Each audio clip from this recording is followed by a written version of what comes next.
Hi, welcome to another mini vlog. Welcome to another what I eat in a day.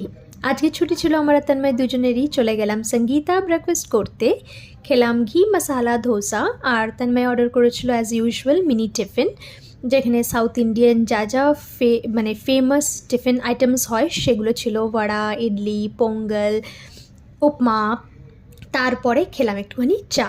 বাড়ি আসার সময় নিয়ে এসেছিলাম মাটন। দুবাই আসার পর প্রথম আজকে মাটন রান্না করলাম, যদিও বা আমাদের ইন্ডিয়ার মতন টেস্ট না, বাট ঠিক আছে, একটা আলাদা অন্য রকমের একটা স্মেল আসছিলো, বাট ঠিক আছে, ভালোই লেগেছে, খুব একটা খারাপ লেগেছে যে তা না।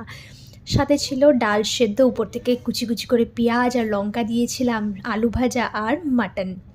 খেয়ে তারপর বিকেলবেলা আমরা দুজন একটু ঘুরতে বেরোলাম, বেরিয়ে খেলাম চা। বাইরে আর কিচ্ছু খাইনি, লাঞ্চটা হেভি হয়ে গেছিলো বলে। বাড়ি এসে তন্ময় বানালো রেড সস পাস্তা। এটাই ছিল আমাদের ডিনারে। আসি, টাটা, ভালো থেকো।